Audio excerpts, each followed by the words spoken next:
Sir, pwede po ba naming malaman, sir, kung okay lang po ikwento ninyo, gaano po ba kalapit itong si Yusek Bernardo sa inyo pong ama na si Mayor Erap? Well, alam ko, very professional naman ang kanilang relationship, no? As mayor and as a city engineer. Oo, very professional.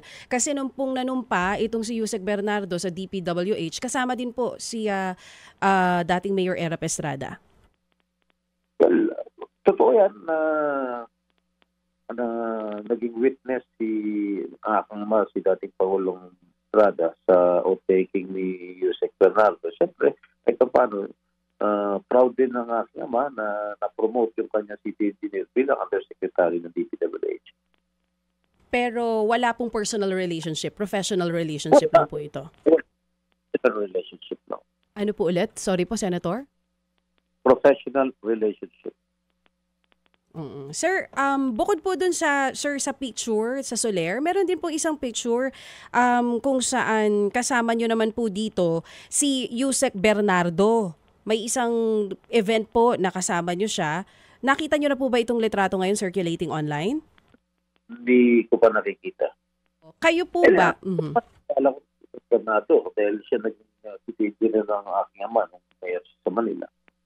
Hindi ko naman pinagkakailan yung palala. Pero kilala niyo po siya pero hindi rin po kayo close itong si Yusek Bernardo? Ay, hindi. Mas close ako dyan. Kasi naging city engineer sa Manila eh. Siyempre, pag nagkakaroon ng department head meeting, minsan nagkakataon naman nandun ako sa City Hall, nakakakwentuhan din.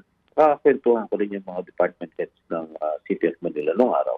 Oo. Gaano po kayo ka-close itong si Yusek Bernardo, sir? Wala.